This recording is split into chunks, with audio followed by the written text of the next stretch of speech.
Hey Bestie, welcome back to my channel. It's finally fall and I'm starting to feel cozy and all of those fall vibes. In today's video, I want to prep my sticker business for fall with seasonal stickers. And I wanted to show you folks how I design new items, my mood inspos, and just how I set everything all up. So I work full time from Monday through Friday from 8 to 4. Then I usually work out sometime after that for about an hour. So most of my creative work happens in the evenings or weekends, which is why it's kind of dark in these videos. It's a little crazy and busy, but I really love creating meaningful art pieces that bring joy and happiness to those who decide to purchase it. And also, it's a really fun outlet that I get to have and enjoy after a long day of work. So I recently just celebrated my 28th birthday, and it's basically been a whole year of creating and starting my small business. And as a birthday present, I got this beautiful easel that stores a bunch of stuff, and there's like a metal tray in the center where I can mix stuff.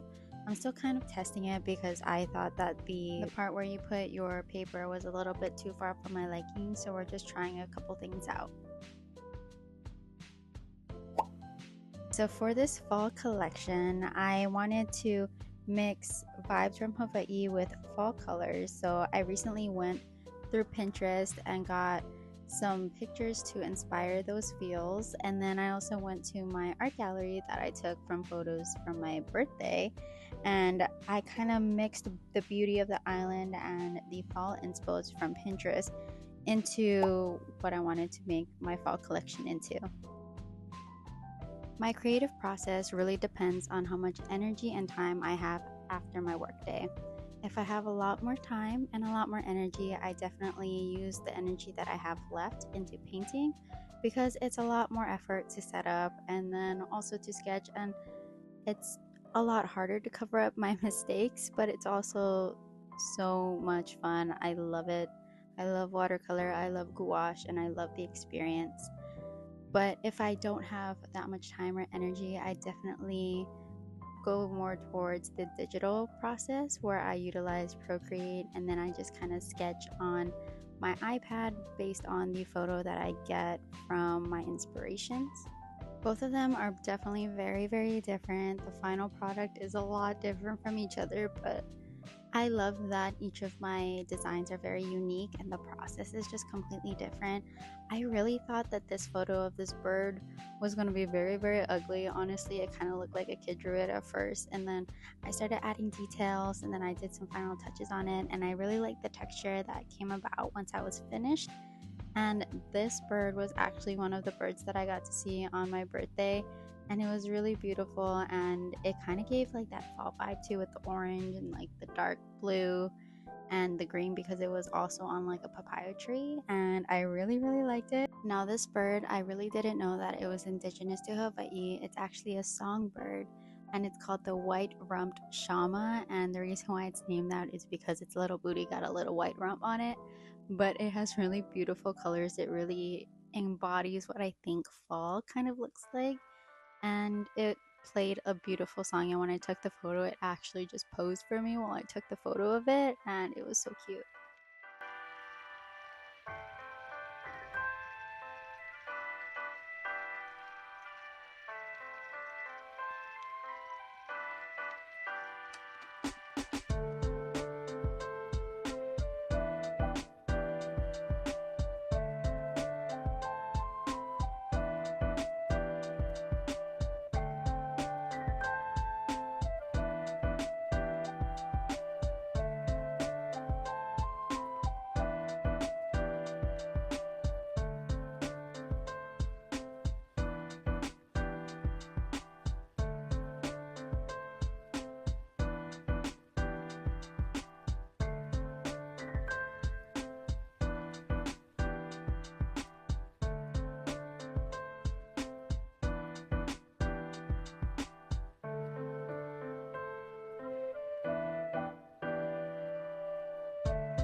Whenever I'm finished with my painting, I always let it dry overnight so that it doesn't get smeared or anything like that and the paper stops being warped.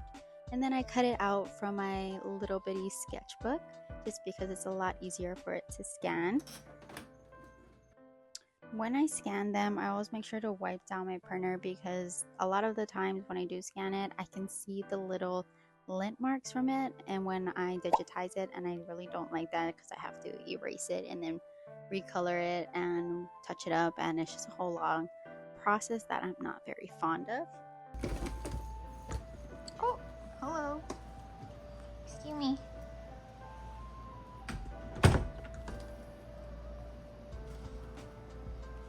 Boop, boop, boop, boop, boop.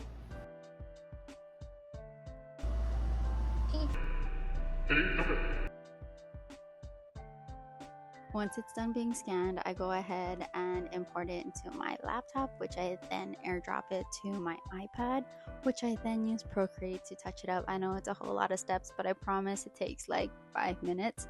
And then from Procreate, I go ahead and I decide what I want to do with the background, if I want to include it or take it out, how I want the sticker to look like, and do some touch-ups. Also, Procreate just came out with a new update, and the brushes are so much more fun. I actually like it. I don't have to edit a lot of my brushes because they come out really nice and I like it. And it's a lot more stabilized, I feel like.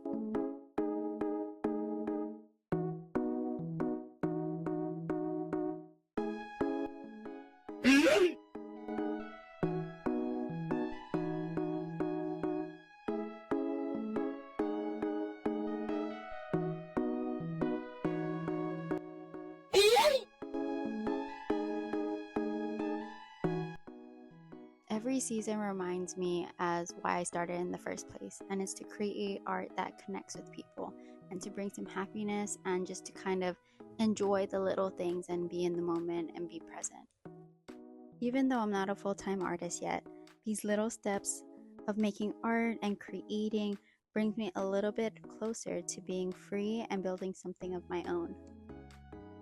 If you're an aspiring artist or someone that wants to create something of their own and create a business, I hope that my journey inspires you to take that first leap because you never know what will happen in the future unless you try.